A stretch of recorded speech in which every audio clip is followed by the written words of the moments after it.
Good morning. My name is Ryan Evans, and I'm the Executive Director at Chambers for Innovation and Clean Energy. Chambers for Innovation and Clean Energy is an organization that works with chambers of commerce and economic development organizations to advance the clean energy economy. We focus on promoting good clean energy policy and programs and look to amplify the incredible economic benefits associated with clean energy. Our nationwide network represents more than 1,300 chambers of commerce and economic development organizations.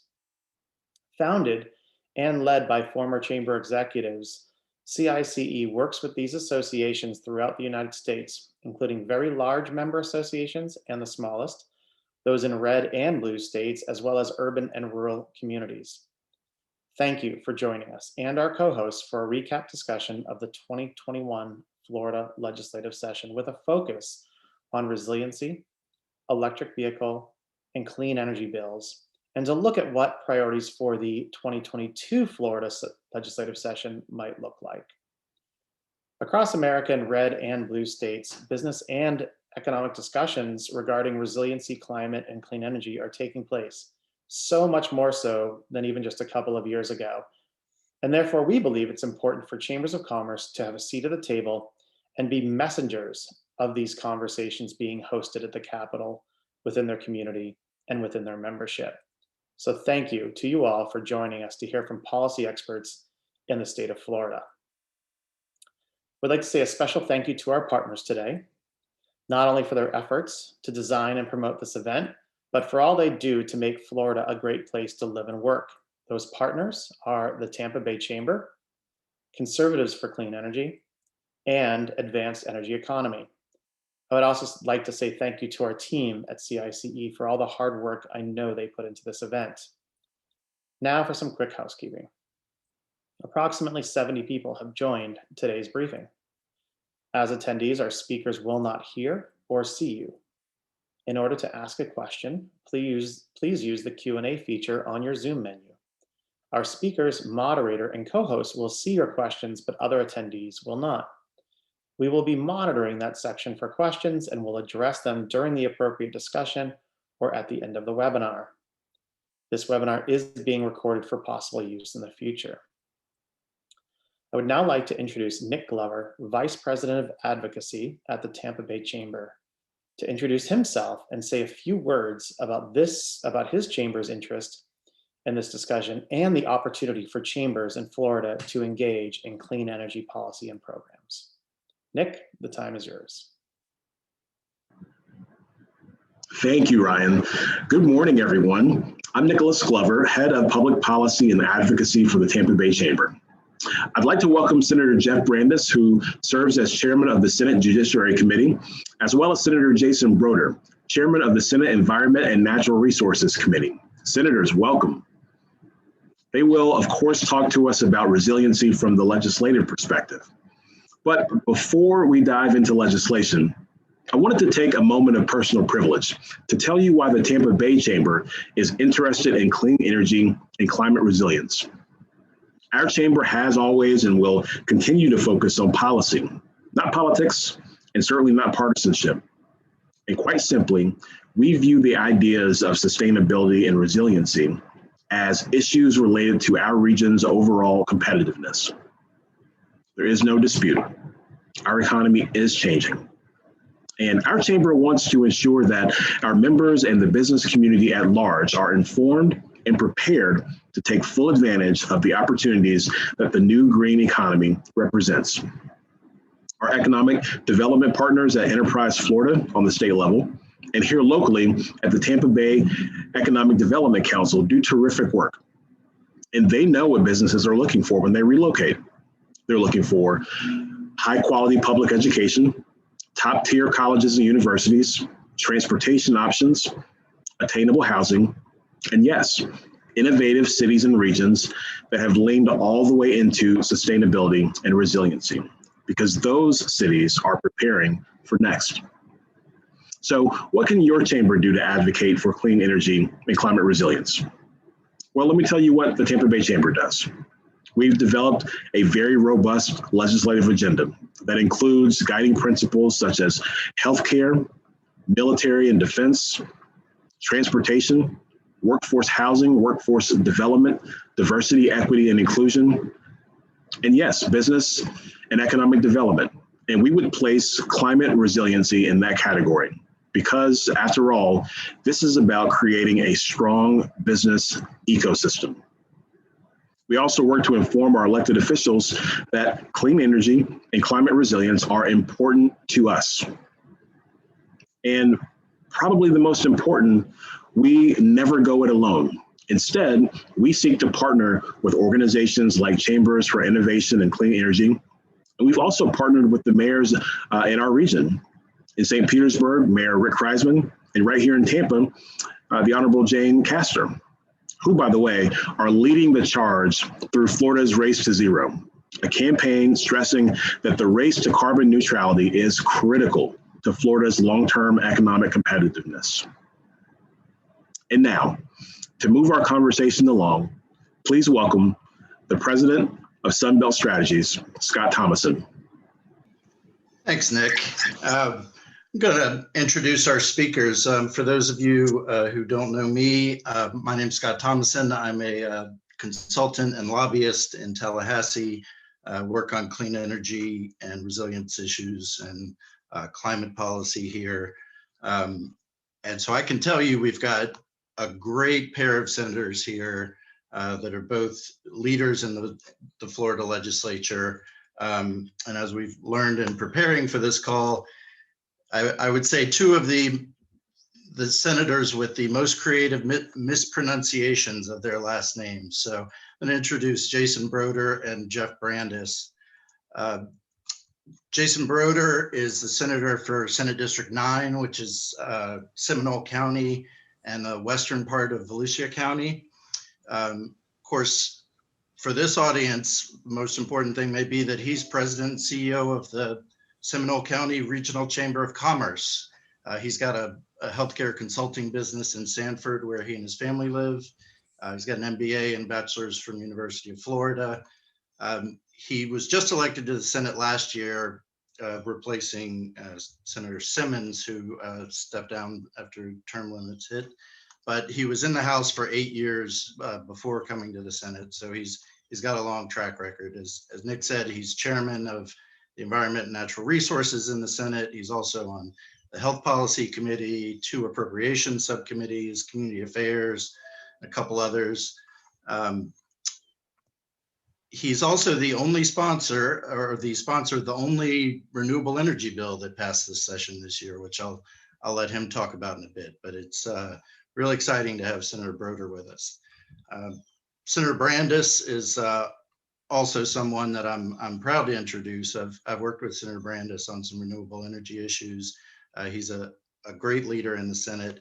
He represents Senate District 24, which is southern Pinellas County, basically from the Skyway Bridge nearly up to Clearwater. He's born and raised in St. Pete. He got early exposure to the business world, working in the lumber yard of his family's business, Cox Lumber. He joined the Army and was in the Army for over a decade, including active duty in Iraq. And when he came back to St. Pete, got into the real estate business. And as a side note, is a co-owner of a very cool craft brewery in downtown St. Pete. He was elected to the Senate in 2012, was in the House before that, and I guess is getting close to the end of his service, but has done a lot of exciting things there. He's currently chair of the Judiciary Committee, vice chair of Criminal Justice, Appropriations Subcommittee on Criminal and Civil Justice, and then he's also on Banking and Insurance Committee, which is key for the issues we'll be talking about today. But as I said, he's a leader on clean energy, on tech and innovation issues. He's sort of the lead sponsor on electric vehicle legislation in the Senate, on autonomous vehicles, especially where I think he's nearly single-handedly made Florida a national leader in autonomous vehicles. So we're really happy to have both of Senator Brandis and Senator Broder with us today. So I'm going to move to questions, and And as a little background, we're going to talk about sort of two areas, resiliency, which gets put in terms of climate resiliency, but also sea level rise as sort of the driver for this resiliency conversation. And then we'll talk about clean energy and electric vehicles as well. Resiliency in particular was a huge priority during this legislative session. I mean, we saw last year in the 2020 session early talk about resiliency. There was a modest resiliency bill passed that was bipartisan. But this year it really came to the forefront as a major, not just policy priority, but spending priority.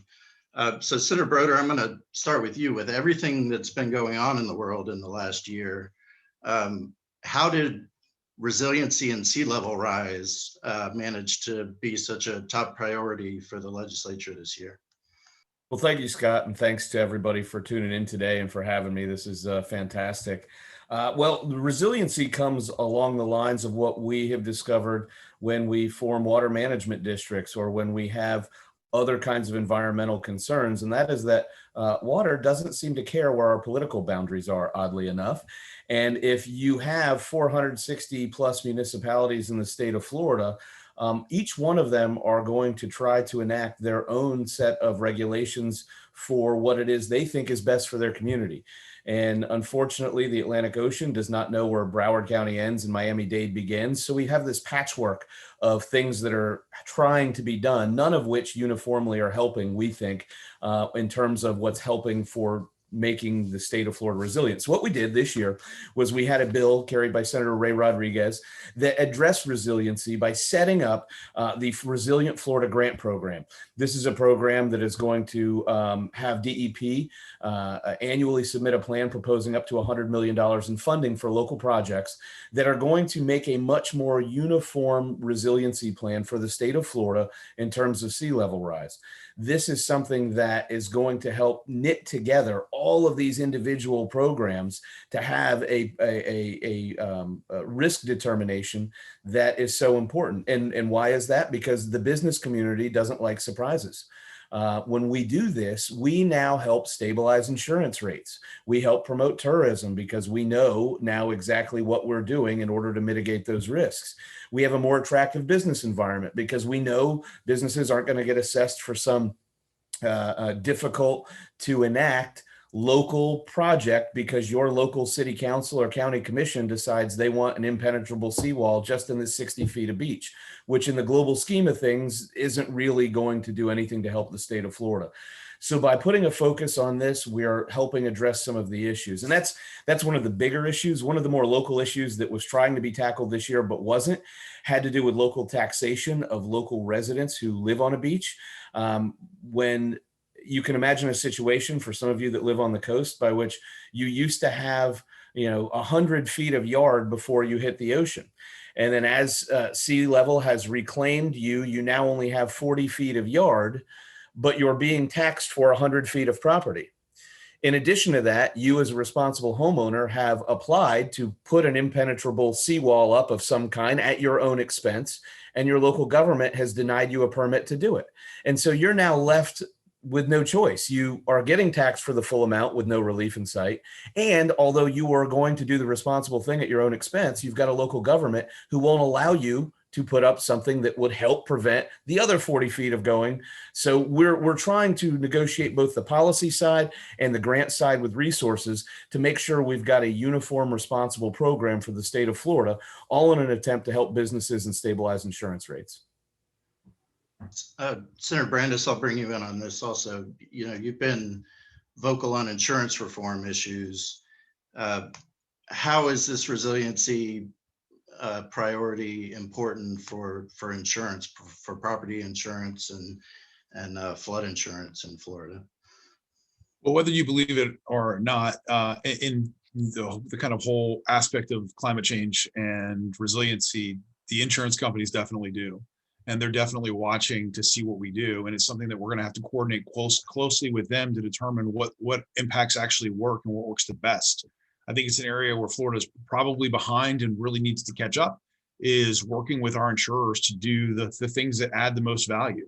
When we put $100 million towards a project or $100 million towards Florida, it sounds like a lot of money. You divide it by 67 counties and you realize, each project probably, any meaningful project is going to cost hundreds of millions of dollars.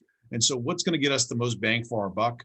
That's what we need to be talking to the insurers about, the modelers about, trying to understand the overall implications of these issues and what really we need to be focusing on. Because unfortunately, you can spend a lot of money on the wrong project and not get the benefits that you really need. And so we really need to create that synergy between the flood insurance modelers and the water management districts and the Office of Resiliency, really to discuss what Florida needs to focus in on going forward. Senator Broder. Oh, go ahead. Go ahead with the next question. I'll probably dovetail. I was just going to bring it back to you as a local chamber president. The grant program you mentioned is designed for cities and local communities to go to the state for assistance on resiliency and infrastructure investments. For the folks on this call who are local community leaders and business leaders, how do they need to think of this new program and this legislation and helping their community, both with the legislature and with DEP on this grant program? Well, I think one of the important parts is something that Senator Brandes just said, which comes around to the data that the insurance companies have.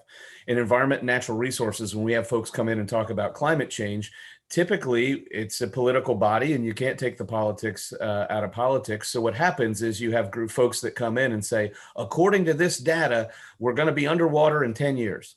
And then the next group of folks comes in and says, according to our data, we are actually doing better than we were 100 years ago.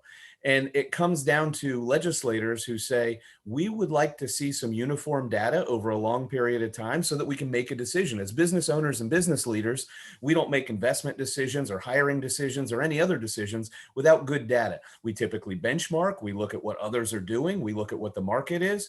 And it's hard as a legislator if every other person that comes and talks to you isn't just a little off in terms of magnitude, they're in the complete opposite direction.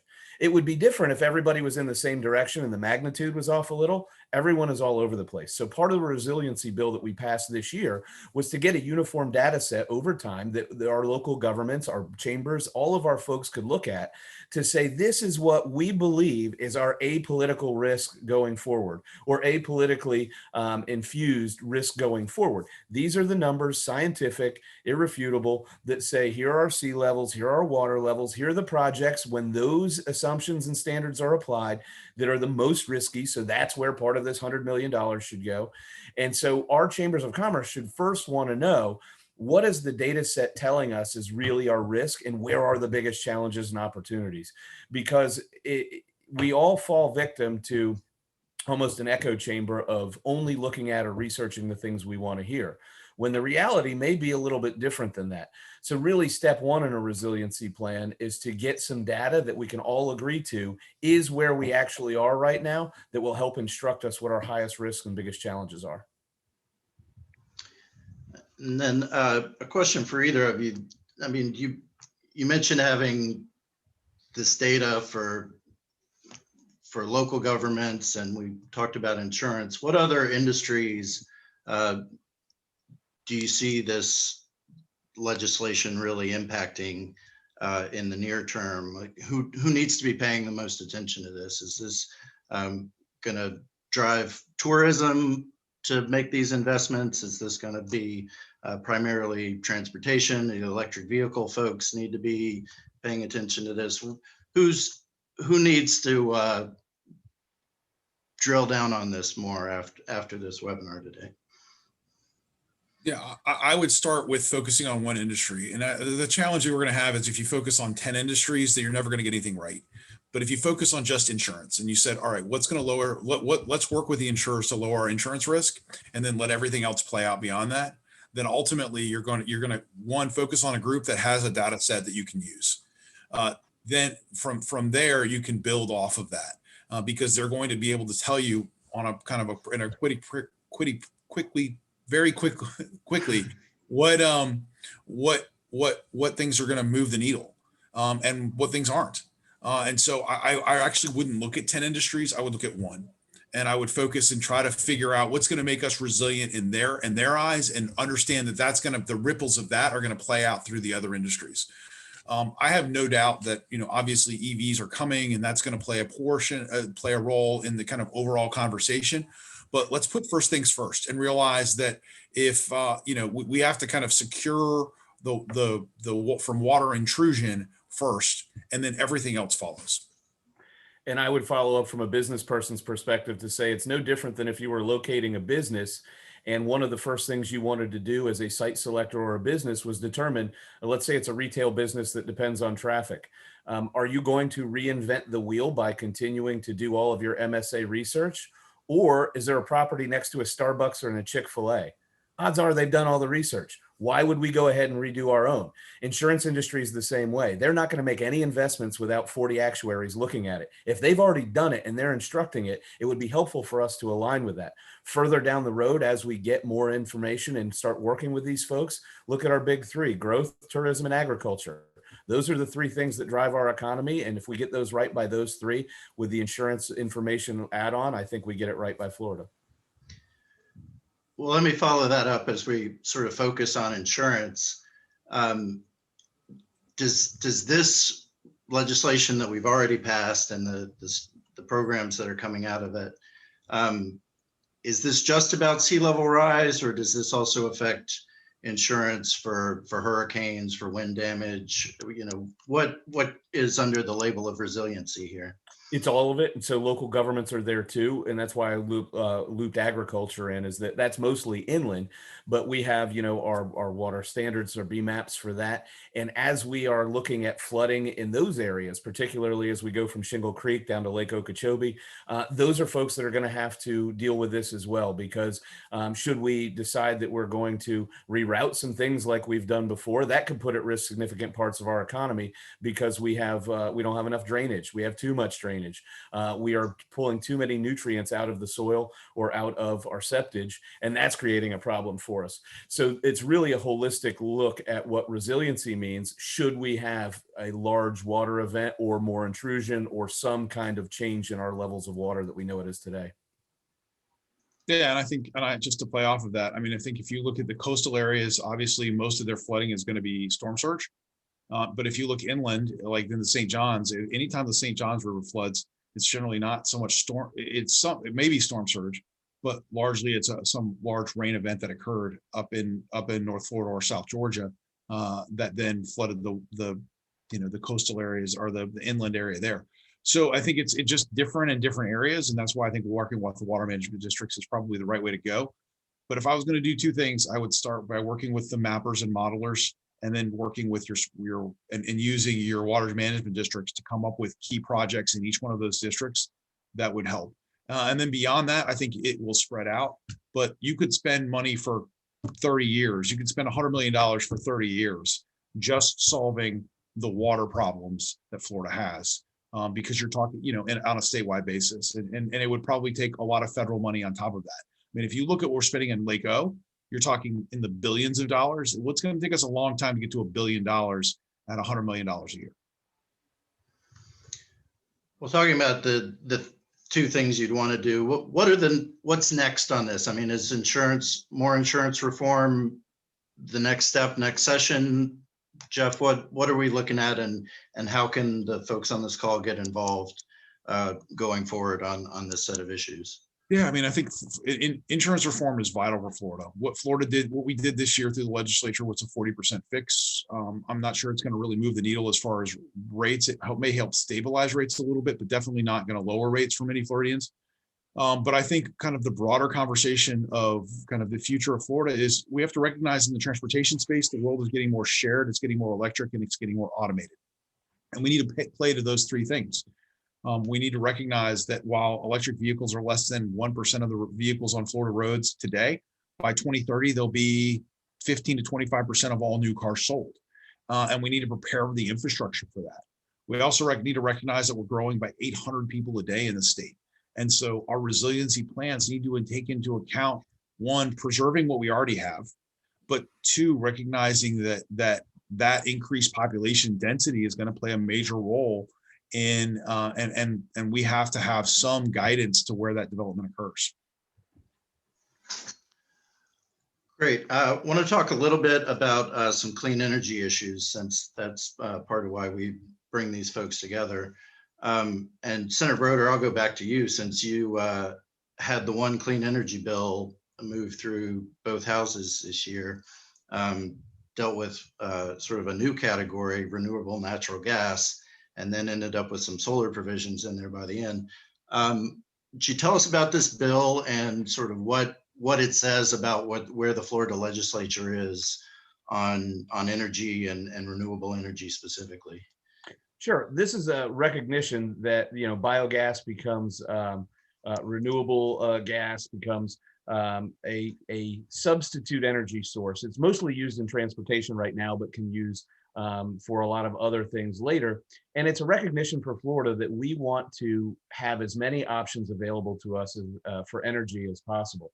One of the things that makes Florida uniquely great is where we are located, right? We're a peninsula. We got water on 3 sides. We got great weather 12 months of the year. The hazard for us in the energy sector is that we are located in a place where we can't accidentally interrupt some other transmission line of power. It's not like we can tie into a pipeline that's running across our state. It's not like we can if we don't create it here or create the environment for investment here, we don't have access to it just by given where our geography is. And so what we wanted to do as a legislature was acknowledge there are a lot of other energy sources out there that could be substitutes for fossil fuel that will help fuel this diversity of economy that Senator Brandis is talking about, that we know we're on the cusp of. We need to have all of these power sources available because we don't know what the new transportation power source is going to be. We don't know what the new economy is going to bring us. And we need an acknowledgement that says, if you're going to have a landfill, we should be able to capture that biogas, and you should be able to turn that into renewable gas.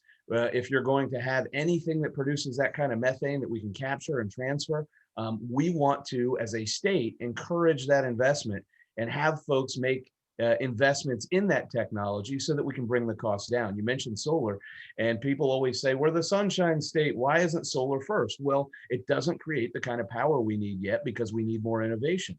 And that accelerates as you get more of it in here. And so this was a relaxation of some of the local hindrances that had happened by some of the local municipalities around setting up solar farms. And so if you are in the middle of nowhere and you're unincorporated agriculture, you should be able to put up a solar farm as well as have all these visual berms.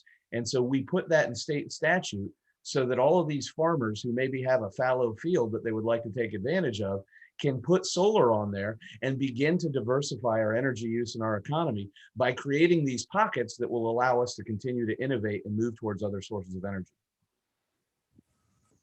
Great. Senator Brandis, you also had a couple bills this year, specifically on electric vehicles and charging infrastructure, and also to help businesses go solar and remove some of the obstacles for them. Bills moved a little in the Senate, didn't get as far in the House. Where are we on those issues? I mean, you're the go-to guy in the Senate for both of those issues, I'd say. And how are you feeling about those bills this session and looking toward next session? Well, I mean, they're bills that are ultimately going to pass somewhere along the line. It's whether it's during my term or after my term, you're going to at some juncture have to allow for power purchase agreements in Florida. It's ridiculous that you don't. It's largely the big utilities that try to kill that bill off every year. But today you can put solar on your property, you can use it yourself, but if you sell it to your next door neighbor because you have excess, now you're considered a utility and have to comply with a variety of other rules. So what our bill simply did was to allow you to, allow the Publix to sell to the Subway or the dry cleaner next door in the same shopping center without being considered a utility. And we think that that's should be the policy that we allow to happen. And beyond that, on the EV front, there's, if we truly believe, when I talk to the experts around the country, they believe that 15 to 25% of all new cars sold by 2030 will be electric.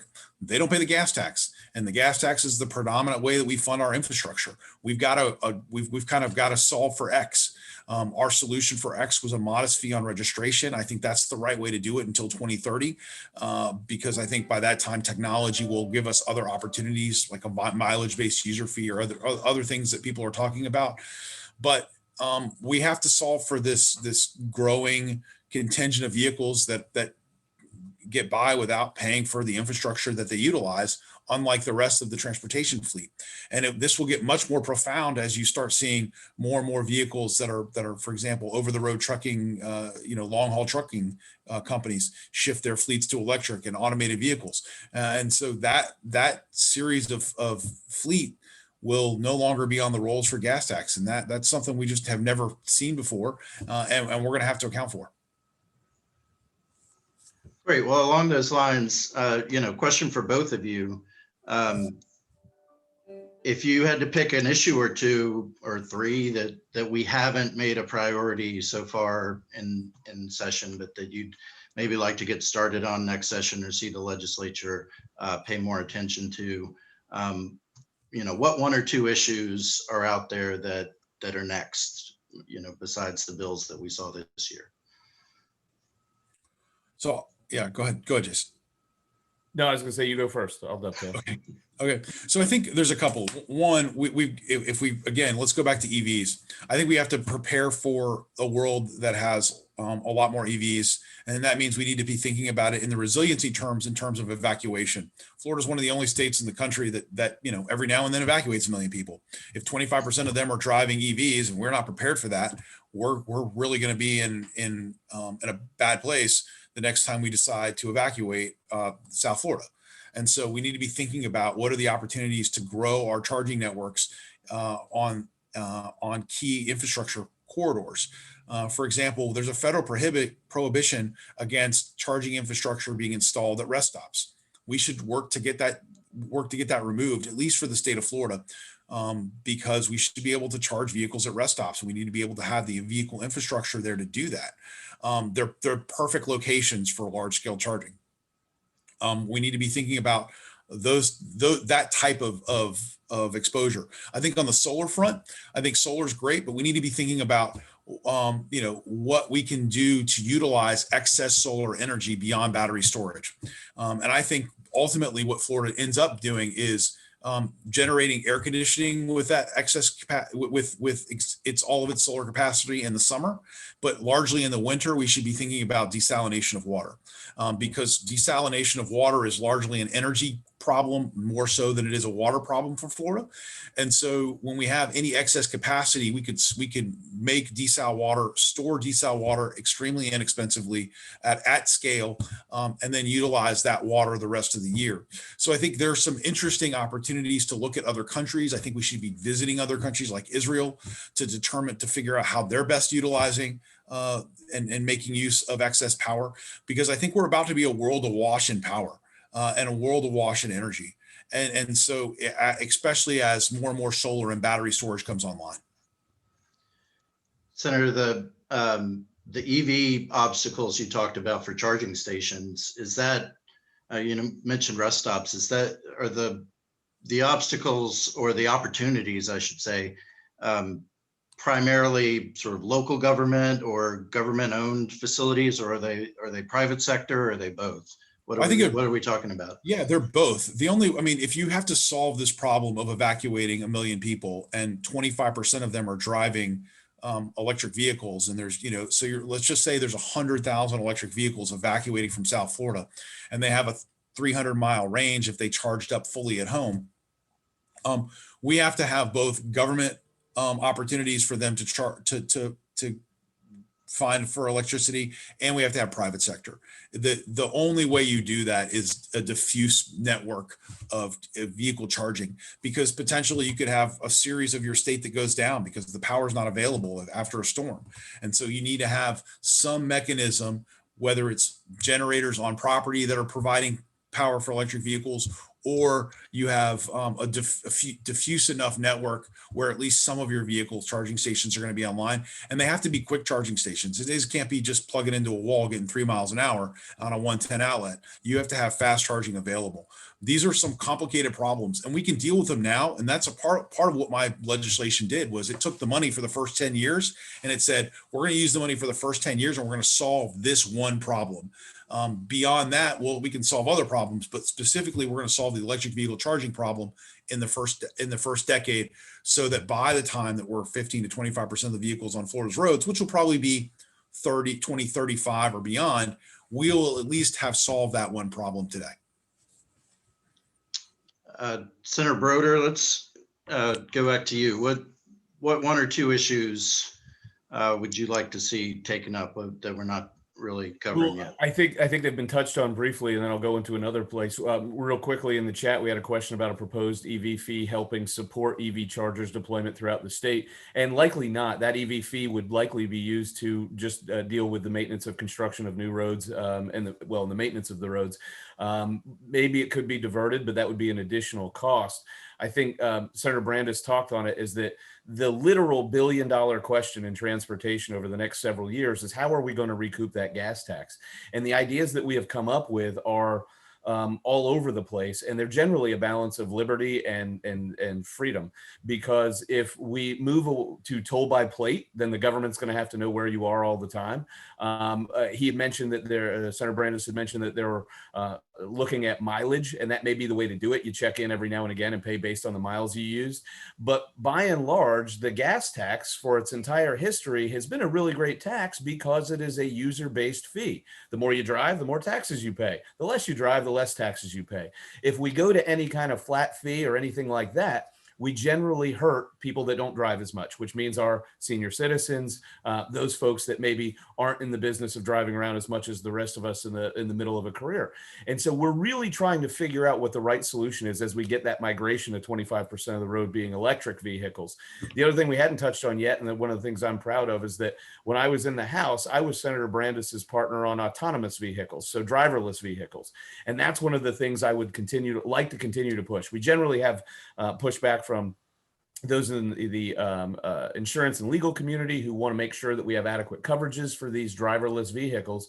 But every year we make small changes in statute to ensure that we're ready for this when it comes. One of the things that's really simple is that we had to change the word driver in statute to operator, because as we move to an autonomous world, we don't have a driver anymore, we have an operator. Things like that, mandating that seatbelts for the driver. Well, what about you have now a computer chip that's running it, it can't wear a seatbelt. So we have to every year go through statute with a fine-tooth comb to get ready for this when it comes online from a lot of these private providers. And I'm looking forward to making sure we continue to do that, because for us in Florida, with tourism such a big deal, we are the perfect place to pilot and test a lot of these autonomous vehicles, because we have to move a lot of people at very slow speed, mostly around private theme parks. That helps us in terms of all the things we'd like to do with getting this technology up and going, and then make that available to the public. So I think Florida's the perfect place to do it. I want to continue to push that, and I think that's probably a place that we could lead the country in the future. Very cool. I want to bring Nick Glover back in and talk about the Race to Zero campaign that the Tampa Bay Chamber has been working on. Maybe give him a chance to talk a little bit about how it relates to local business competitiveness. You know, not legislatively so much. I know we're not asking you to talk about next session, but did want to hear more about that for the other chambers that are on. Yeah, so the Race to Zero is a campaign spearheaded by St. Petersburg, Florida, Tampa, Miami, and Orlando. The mayors of each one of those cities have gotten together. They, of course, compete on everything under the sun, including recruiting businesses, how well things are going. And this is just another one of those levers that they can kind of have this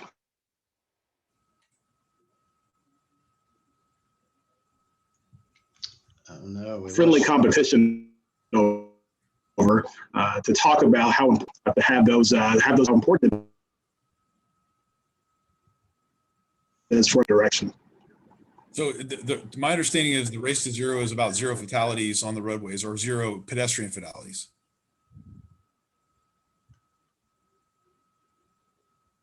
Nick, I think he froze up on us.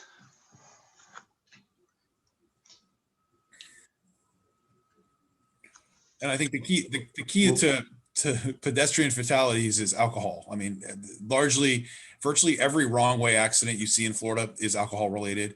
Almost about a half or more than half of your pedestrian fatalities are alcohol related. Either they walk in the street, or you've got some impaired driver who doesn't see them in the middle of the night. All right. Well, we've got a couple other questions. Let's start the Q&A period. The first one we've got is from Melissa Lupton. Do you have any suggestions for action communities can take in Northwest Florida where EVs and other clean energy options aren't quite as popular? What are some tips for getting communities on board, and what would be good starting points? I can start with a suggestion there. You know, when you're talking about individual communities, every community now has the option, if they want to prioritize it, to make that a reality. Absent some larger support, the thing to do might be to approach one of the private companies and get them to do a pilot in your community. You know, one of the things that we did here in Central Florida in my district is that we had one of our municipalities partner with Uber, so that when we had Sunrail, our local commuter train, stop at their station, there was a reduced fee or a free ride sent to the employers, which then alleviated I-4 and some of the headaches that were coming. That was only done because a private company, Uber, was allowed them to do that. And so what may be helpful and available for individual communities, particularly in places like Northwest Florida, where you might not have the density of, say, a Tampa or a Miami, is to partner with some of these private companies on some of these innovative strategies that would allow you all to do something that nobody else can do at a reduced or free rate. Yeah, I think something as simple as imagining getting rid of an extra, taking the last hour of busing that's so underutilized and not running those buses, but giving free passes or discounted Uber rides and Lyft rides to individuals who want to utilize those on a cost per passenger mile basis. You're much better off subsidizing rides with that last hour of trips. So I think there's a lot of things we can do that don't cost additional resources. It's just allocating the existing resources in a better way. All right. And for folks who are listening in, please feel free to type any questions you have into the chat box on the side. If you look at the bottom, you've got a chat button. We've got a couple others that have come in. We were mostly talking, Senator Brandis, you started to talk about electrification of commercial transportation. Mm-hmm. Have a question specifically, what other opportunities do you see for commercial vehicles in Florida? Well, I mean, I think let's talk about the future of both autonomy and electrification, because they really are tied together. As vehicles get more automated, they're going to get more electric. And they're really going to kind of run in a parallel path in many ways. So I want you to imagine a world where, once a product comes off the assembly line in China, it gets put on a forklift that's automated, driven by a teleoperator. It gets loaded onto a truck that's electric and automated and driven to a port that's electric, via electric means. When it gets to that port, it gets offloaded, put onto a yard dog or a transportation vehicle that moves it around the port to put it on the ship. That's electric and automated. It gets on a ship, and while that ship might not be electric, it will largely be automated and sails across the ocean. Gets to a port there where a similar automated electric vehicle drops it, it takes it off the ship and puts it onto a vehicle that's both electric and automated that goes to a semi. And that semi is electric and automated and takes it to its final destination. Or it takes it to a warehouse. From that warehouse, it gets distributed to some local retail facility via an automated and electric vehicle. And then finally, we just passed a bill this year dealing with a company called Neuro that does automated delivery, kind of personal delivery drones almost, not air drones, but vehicle drones. And that automated delivery system will then take it to your home where you will have a code, it will unlock it, and then you will be able to get your Amazon package or, Domino's pizza, wherever you want, delivered via an automated electric vehicle. That is the world of the future that we're going to be living in. And there's going to be massive implications on the job front, on the electrification front, on the storage front, on the road infrastructure front that we need to think through and deal with. But we're not a generation away from that. We might be a decade away from that world.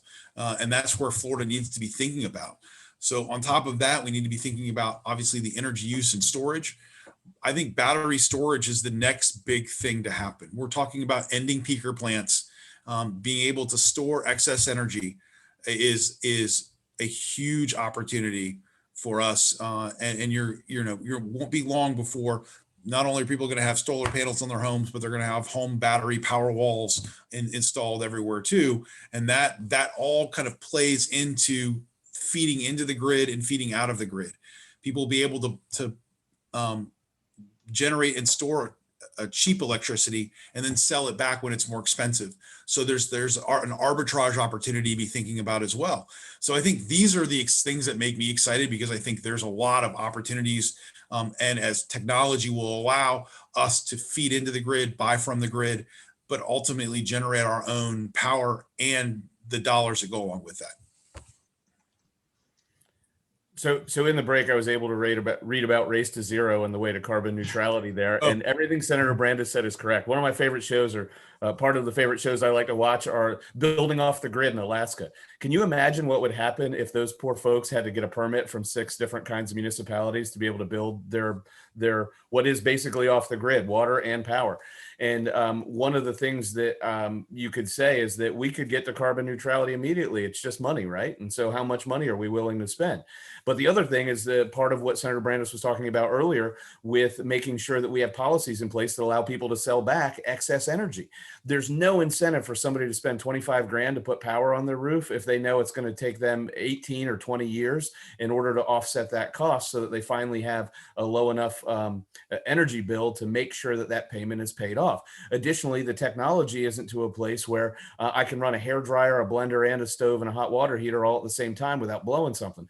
So as all this technology gets better and we drop the policy hurdles that you have that won't allow folks to do this, the public incentive will be there. You as a family will start to do that calculation for yourself and say, you know what, let's add a couple $1,000s onto our mortgage because it's only a 4-year payback and we plan on being here for 10 years. And now all of a sudden that starts making sense. So I think that in the future, the things we can do, in addition to what's been said about the excitement in the near future, and it really is 10 years or less away. I mean, the shows are on every day that show it. We as legislators can help start to pull away at those hurdles that stop the public sector from actually investing their own money and getting this thing really accelerated. Now you two are getting me excited. It sounds great. Well, I mean, I'm about to go on vacation for a month. If I had solar panels on my roof, they'd be generating a ton of excess power that I can't sell or do anything with, really. And so I think the opportunity for us to begin to create these arbitrage opportunities or excess opportunities are really out there. And especially as we start having EVs, we can charge them inexpensively on cheap power at night. We can, we can sell that power back later on. I think there's some concerns about old batteries, but look, there's going to be somebody out here who solves that problem. That is not a problem that technology and innovation are not going to solve. There's going to be a company that wholly focuses on old battery on older batteries from electric vehicles, just like there's parts companies out there today that will sell me parts for a 85 Chevy, and that to me is what's so great about the time we live in. We actually just got a question about what you mentioned there with disposing of old batteries. What do you say? What do folks say to the people that have concerns about battery storage creating a lot of new battery waste? There is billions and billions of dollars being spent on solving that problem, and they're going to come up with a solution. Just like you look, private sector dollars. Yeah, private sector dollars. Just like if I turn in my iPhone, they will pull it apart. They will strip out all the pieces and all the components and either reuse them or sell them off to a third party. but everything in that phone can pretty much everything, especially the precious metals, will be reutilized. And that's what's going to happen with battery technology today. Look, if you sell your car today, the one thing they want is your catalytic converter, because it's got a little bit of platinum in it and they can sell that platinum off. That is going to happen with at scale with batteries. I think the other thing that people aren't talking about, but I think is really interesting, is 3D printing. I talked to a company that's actually moved just to Florida today, called Local Motors, and Local Motors wants to build facilities in Florida based on 3D printing, electrification, and automated vehicles. And they believe that the life of their vehicle, because of the utilization rate and the ability to reprint and reuse that material that they're actually building the car out of, might be as little as 2 years. So imagine, new designs, new products, but I'm just recycling that old vehicle into a new vehicle every 2 years, and maybe utilizing the same drivetrain and everything else, but the vehicle itself will be reshaped. I think we need to be thinking that the iteration cycles for vehicles is going to get a lot quicker because of additive 3D printing technology and the ability to reuse existing materials that we just don't have today. The other thing is, I think people ask the question because it's kind of out of sight, out of mind. If I told you technology for cell phones gets better every year, everybody would say, yeah, no, of course they do, because I have a cell phone. I see that. But when I talk about nuclear power, everybody goes, what about Chernobyl and 3 Mile Island? And you go, that was 35 years ago. We have advanced in nuclear power just as far as we've advanced. Nobody has a floor model rear projection black and white television anymore either. Battery technology, all these things are moving ahead at that same speed, but because we don't own one or we don't see it every day, we don't realize how fast that stuff is iterating. And so I think it's just like Senator Brandes said, largely a concern we're not going to have to deal with, because the private sector is already incentivized way over making sure that's not a problem. Since we lost Nick earlier for his internet connection, I want to give Ryan Evans at Chambers for Innovation a chance to fill us in on Race to Zero, so we don't all have to Google it like Senator Broder was doing. Thank you, Scott. Appreciate it. And Senator Broder did a great job in terms of a quick Google and a quick search and filling in some commentary. I have to credit everybody who put it in the chat. It was really easy. Thank you. Hey, the beauty of working on things together. So just really quickly, and yes, it is available in the chat. There's more information. I'll just touch on it quickly. Essentially, the mayors of Miami, Orlando, St. Pete, and Tampa Bay proposed a friendly challenge of reaching carbon neutrality by 2050, trying to reduce emissions within their own limits. As I think Senator Brandes said, it's about cost, or maybe that was Senator Brodeur. I apologize. I was trying to scramble there too. It's about cost, and it's about moving effectively towards the goal, but doing it in a responsible way. And I think these mayors have a really good goal to do that. And a lot of the reason that the Tampa Bay Chamber is involved, we think other chambers as other communities will be involved, is it's also about creating economic competitiveness. This is something that will make those communities more attractive to big corporations that are looking to reduce their carbon emissions, younger tech type workers who want to live in places that are becoming greener and greener, or more sustainable, more resilient.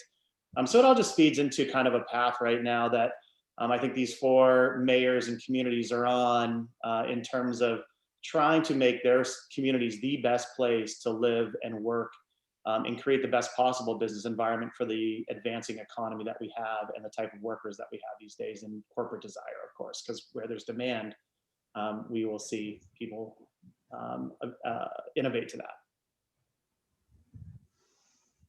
All right, thank you. We can just put a nuclear power plant in downtown St. Pete. We'd be there today. Ooh.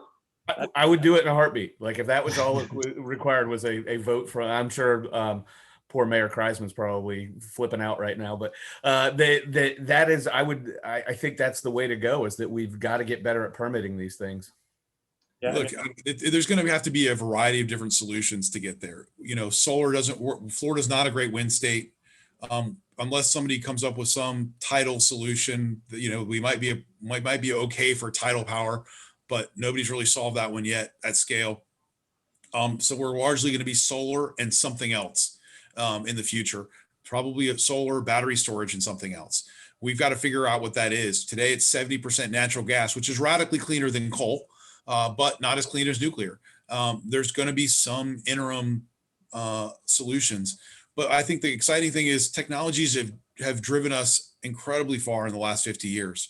To think about where the next 20 or 30 years goes, especially given the iteration cycles that we're seeing right now. I think we could get there early, given the fact that we have a ton of energy efficiency that we can drive on, and that this technology is just accelerating at such a rapid pace.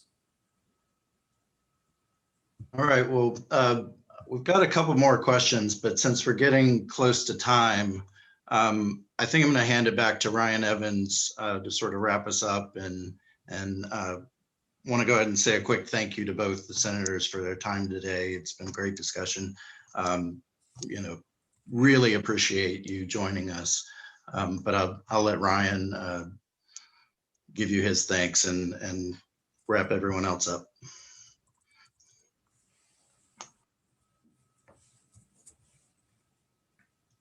All right, thank you very much to Scott, Senator Brandis, Senator Broder.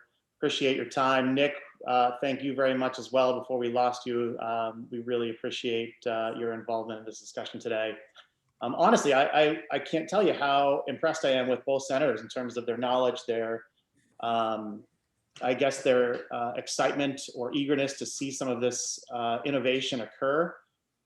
Such great conversations, and I couldn't agree more about PPAs and capturing excess solar and energy storage. And Senator, to answer one of the points that you brought up about electric vehicles, there was just an announcement 2 days ago I saw that come across my computer that the university, or Utah State University, a research university in Utah, actually announced some really breakthrough technology to reutilize car batteries, EV batteries, for home energy storage. So as your solar panels produce more energy, you can store that in a recycled EV battery. And I don't know exactly where that technology is, but that's the type of thing that we love seeing in this. And that's what we will see going forward in the, whether it's the private sector or good, solid university research institutions, we are seeing innovation at its best right now. Thank you, Senator Brandis, Senator Broder, Nick, and Scott.